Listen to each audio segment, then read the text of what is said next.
ආයුබෝවන් Lanka astro hub YouTube චැනලයට අදත් ඔබ සාදරයෙන් පිළිගන්නවා. අද දවසේදී කේතු ග්‍රහයා කේන්දරයක එක් කොටුවක තැන්පත් වීම තුළ ඇති කළ හැකි ප්‍රතිඵල සම්බන්ධයෙන් ඔබ වෙත යම් අවබෝධයක් ලබා දීමට සූදානම්. කේතු ග්‍රහයා පළමු කොටුවේ තැන්පත් වීම නැතිනම් ලග්නගත වීම නිසා පුද්ගලයෙකුගේ පෙනුම ප්‍රසන්නතාවය තරමක් අඩුවීමට ඉඩකඩ තියෙනවා.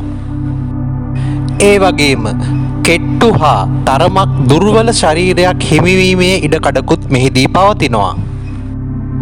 හුදකලාවට ප්‍රිය කරන මොවුන් සමාජයේ කැපී පෙනෙන්න උත්සාහ දරන්නේ නැහැ. අන් අයගේ උපදෙස් පිළිගෙන පිළිපැදීමට වඩා අනුන්ට උපදෙස් දීමට මොවුන් පෙළඹෙනවා. ඉතාමත් හොඳ සමාජ දැනුමක් ඇති මොවුන් හිතාමතා බුද්ධිමය තීරණවලට එළඹෙනවා. කෙසේ නමුත් අන් අයට තරමක් තේරුම් ගැනීමට අපහසු චරිතයක් බවට මොවුන් පත් වෙනවා.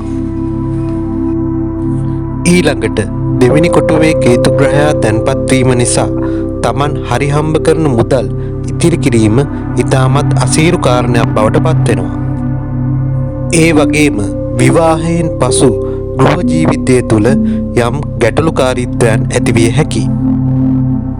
ඒ වගේම වාක් ශක්තිය දුර්වල වීම, උගුරාශ්‍රිතව ගැටලු ඇතිවීම, ඒ වගේම බාල කාලයේදී විශේෂයෙන්ම කතාව ප්‍රමාද වීම වැනි ලක්ෂණ මේ තත්ත්වය තුළ ඇතිවිය හැකියි. ඉතිරි කිරීමේ ප්‍රමාණය දුර්වල වීම නිසා ණය වීමට සිදුවීමේ සම්භාවිතාවක් මේ තුළ නිර්මාණය වෙනවා. ඒ වගේම කෑම බීම වලට විශේෂ ඇල්මක්, ගිජුකමක් මෙවැනි පුද්ගලයන් තුළ බොහෝ විට ඇති වෙන්නේ නැහැ. ඒ වගේම හිස හා මුහුණ ආශ්‍රිතව තුවාල වැනි තත්ත්වයන් ඇතිවීමේ හැකියාවකුත් මේ තත්ත්වය තුළ නිර්මාණය වෙනවා. ඊළඟට තුන්වන කොටුවේ කේතු ග්‍රහයා තැන්පත් වීම නිසා හොඳ මතක ශක්තියක් එම පුද්ගලයා තුළ නිර්මාණය වෙනවා. ඒ වගේම අභියෝගවලට මුහුණ දී ජය ගැනීමේ ශක්තිය ඒ පුද්ගලයා තුළ නිර්මාණය වෙනවා. තම පවුලේ සහෝදරයන්ට වඩා සහෝදරියක් හිමිවීමේ හැකියාවක් මේ තත්ත්වය තුළ ඇති වෙනවා. සෙම් රෝග හා හුස්ම ගැනීම ආශ්‍රිත ශ්වසන රෝග ඇතිවීමේ හැකියාවකුත් මෙහිදී නිර්මාණය වෙනවා. ඊළඟට හතරවන කොටුවේ කේතු ග්‍රහයා තැන්පත් වීම ඊතරම් සුබ තත්ත්වයක් විදියට සලකන්නේ නැහැ.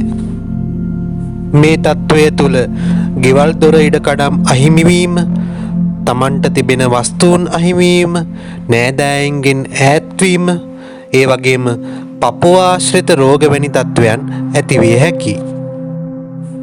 ඊළඟට පස්වන කොටුවේ කේතු ග්‍රහයා තැන්පත් වීම අධ්‍යාපනය සඳහා සුබදායක තත්ත්වයක් නිර්මාණය කරනවා. විශේෂයෙන්ම කේතු මහදශාවක් තුළ අධ්‍යාපනය ඉතාමත් හොඳ තත්ත්වයක පවත්වාගෙන යාමට ඉඩකඩ අවකාශය හිමි වෙනවා.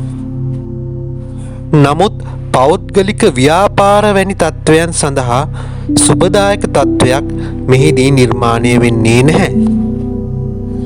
ඒ වගේම දරුඵල තරමක් අවම වුවත් ප්‍රථම දරුවා බොහෝ විට ගැහැණු දරුවක වීමේ වැඩි සම්භාවිතාවක් මෙහිදී නිර්මාණය වෙනවා.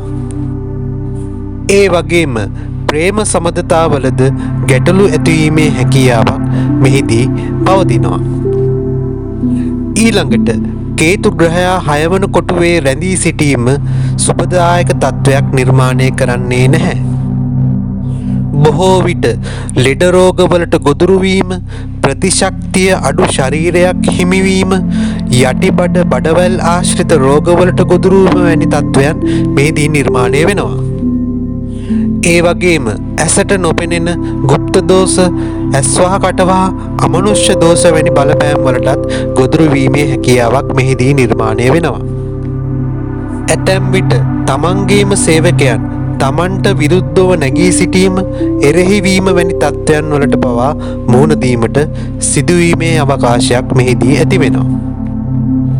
ඊළඟට කේතු ග්‍රහයා 7 වන කොටුවේ රැඳී සිටීම විවාහයට ඊතරම් සුබදායක තත්ත්වයක් නිර්මාණය කරන්නේ නැහැ.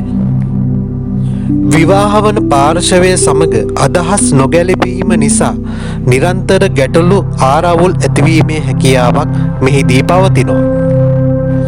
ඒ වගේම ලිංගාශ්‍රිත රෝග ඇතිවීමේ ඉඩකඩක් මෙහිදී නිර්මාණය වෙනවා. හවුල් ව්‍යාපාරවල නියැලීමට ඊතරම් සුබදායක තත්ත්වයක් මෙහිදී ඇති කරන්නේ නැහැ. ඊළඟට කේතු ග්‍රහයා 8 වන කොටුවේ තැන්පත් වීමත් සුබදායක වන්නේ නැහැ.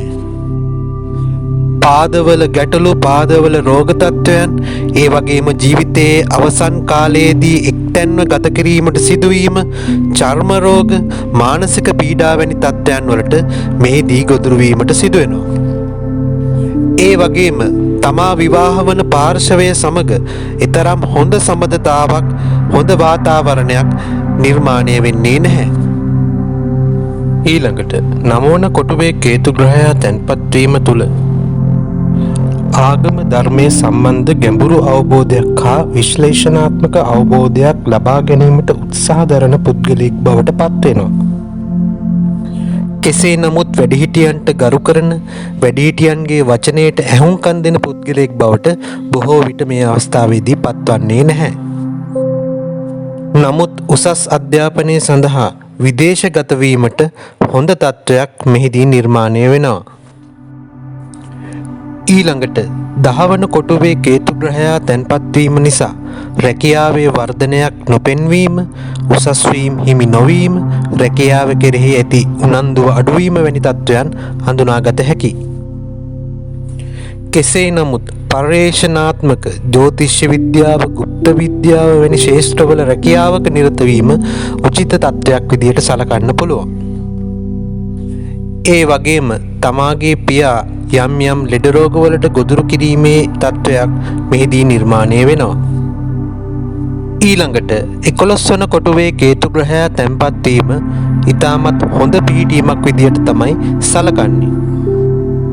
මෙවැනි පිහිටීමක් තුළ ගුරු, බුධ වැනි සුබ ග්‍රහයින්ගේ දෘෂ්ටීන් මේ කොටුවට වැටෙනවා නම් රූප ස්වභාවයෙන් ඉහළ ඊටමත් ලස්සන පෙනුමක් සහිත පුද්ගලයෙක් බවට මේ පුද්ගලයා පත් වෙනවා.